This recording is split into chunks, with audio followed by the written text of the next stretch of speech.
Good morning, student. We are just continuing our previous chapter, means chapter number 2 of microeconomics.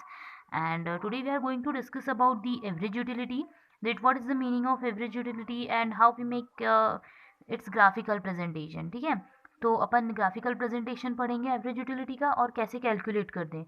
In earlier class आपको पता होगा कि हमने पढ़ा था टोटल यूटिलिटी और मार्जिनल यूटिलिटी के बारे में। ठीक है, so very first let me tell you one thing that what is would be the meaning of average utility. अब आप ही समझ गए होंगे क्या होता है meaning. So very first we have to make a distribution, means it is a sum of two individual words. One is average and next is utility. So when we are talking about the average, it means we are talking about an approximation, means we are talking about an approx amount. ठीक है, it is an approx satisfaction या फिर we can say it is an approx या फिर average satisfaction. ठीक है, average हमें कितना सेटिस्फेक्शन मिलता है, एक रोटी खाने से ऑन एन एवरेज हमको 50 यूनिट्स का सेटिस्फेक्शन मिल सकता है, दो रोटी खाने से हमें ऑन एन एवरेज 25 यूनिट का सेटिस्फेक्शन मिल सकता है। ठीक है, जैसे अपन एवरेज बोलते हैं ना कि चलो ठीक है वाली condition, that particular condition, but इसको अपन प्रैक्टिकली भी सॉल्व करेंगे। So first let me tell you one thing कि the formula for average utility would be, कुछ चेंज नहीं है, जैसा एवरेज का फॉर्मूला होता है। एवरेज का फॉर्मूला क्या होता है, आपको ये रटना नहीं पड़ेगा अगर आपको एवरेज का फॉर्मूला पता है तो। The formula for average would be sum of observation divided by number of observation, yes और नो, यही फॉर्मूला होता है। तो यही फॉर्मूला अपन लगा रहे हैं। Sum of observation means total of utilities, means total utility, divided by number of observation means number of units. तो when you would divide total utility by number of units you would get average utility. तो आपको क्या मिल जाएगी, average utility मिल जाएगी। ठीक है, सो अगर अपन definition लिखना चाहते हैं तो सिंपल वर्ड्स में लिख सकते हैं that average utility is a relation between total utility and number of units, or we can say that average utility is derived by dividing total utility with number of units। अगर अपन total utility को number of units से divide करते हैं तो we are just getting average utility। okay, it would be the definition। so अब अपन practical देख लेते हैं।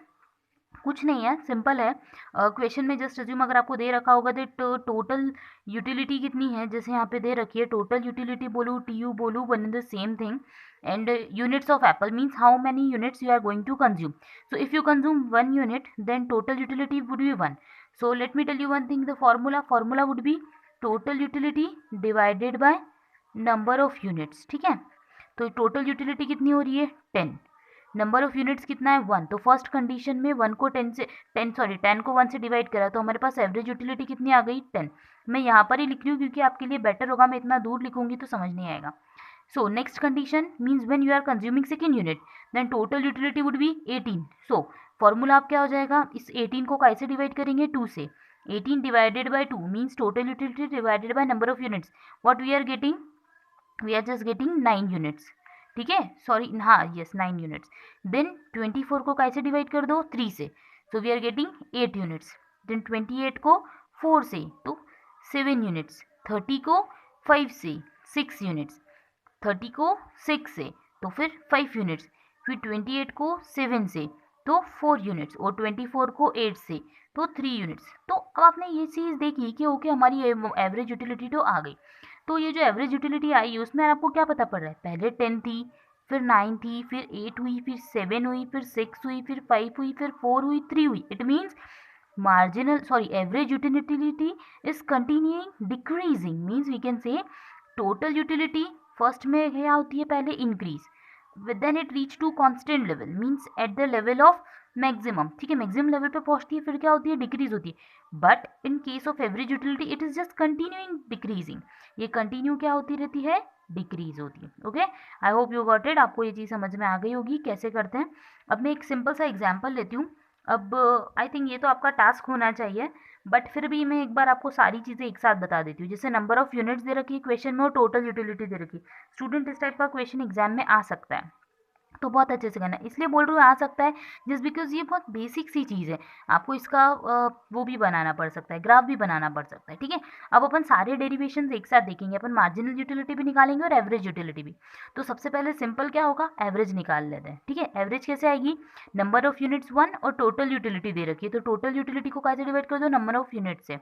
10 को 1 से डिवाइड करा कितना आ गया हमारे पास 10, एवरेज यूटिलिटी आ गई। 18 को 2 से करा तो 9 आ गया, 24 को 3 से करा तो 8 आ गया, फिर 28 को 4 से किया तो 7, फिर 30 को 5 से 6, 30 को 6 से 5, एंड देन कहाँ गया, हाँ 28 को 7 से डिवाइड किया 4, 24 को 8 से डिवाइड किया 3, ये क्या आ गई एवरेज यूटिलिटी।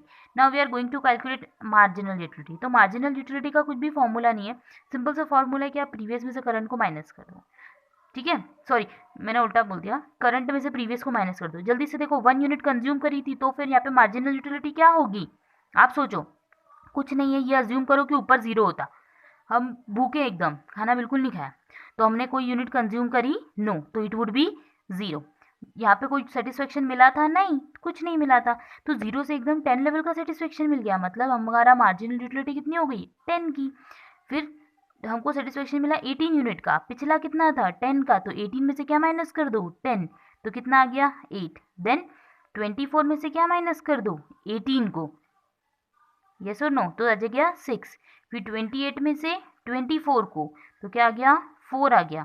30 में से 28 को 2 आ गया, 30 में से 30 को 0 आ गया। इट मीन्स, जल्दी से बताओ ये कौन सी कंडीशन है, मैक्सिमम सेटिस्फेक्शन हमको मिल गया, मतलब अब 0 जो है ये हमको बता रहा है कि इसके बाद तो यूटिलिटी क्या होने वाली है नेगेटिव। देखा ना हमने, पहले डिक्रीज डिक्रीज हुई 0 हो गया, अब क्या होने वाली है नेगेटिव होने वाली है। सो फिर 28 में से 30 को माइनस किया तो -2, और 24 में से 28 को माइनस किया तो -4। ओके, ये चीज़ समझ में आई। अब आपने क्या देखा, आपने रिलेशन स्टेब्लिश कर लिए, मैं यहाँ साइड में लिखती हूँ। टोटल यूटिलिटी के लिए कितने फेजेस थे, 3 फेजेस, ठीक है।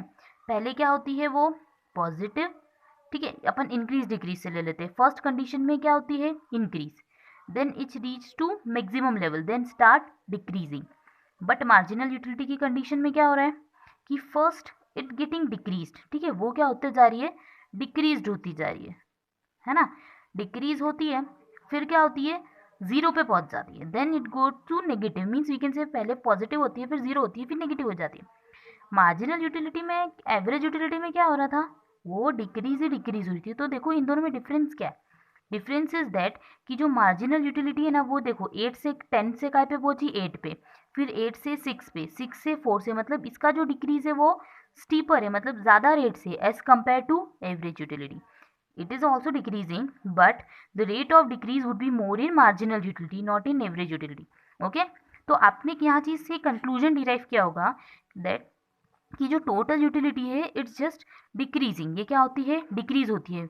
Whenever we are going to consume more and more units of a commodity, जैसे जैसे अपन ने कंजम्पशन लेवल को बढ़ाया वैसे वैसे हमारा जो टोटल सेटिस्फेक्शन है वो क्या होने लग गया डिक्रीज। तो आपको एक चीज़ समझ में आई होगी कि as we are consuming more units, as we are consuming more units, then total utility और your satisfaction would automatically decrease। तो ये जो कॉन्सेप्ट आया ना इसी को अपन क्या बोलते हैं law of DMU, law of diminishing marginal utility. Means diminishing marginal utility क्यों बोलते हैं, जस्ट बिकॉज डिमिनिशिंग मतलब क्या डिक्रीज होना, marginal means extra unit, means whenever you are going to consume additional units your satisfaction would decrease automatically, आपका satisfaction क्या हो जाएगा डिक्रीज हो जाएगा। It would be the concept of law of DMU। अब अपन इसको clearly officially समझते हैं, ये तो हमने प्रेजेंटेशन से समझा।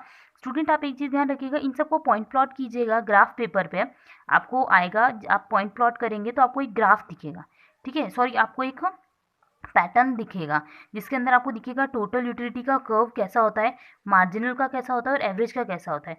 This would be your homework, आपका होमवर्क होगा आपको तीनों के कर्व बताने। अदरवाइज नेक्स्ट वीडियो में तो मैं आपको बता ही दूंगी कि कैसे कर्व बनते हैं, बट आपके लिए होमवर्क है, आपको अभी बताना पड़ेगा रिप्लाई करके कि आपका ये जो ग्राफ है वो कैसा बना है।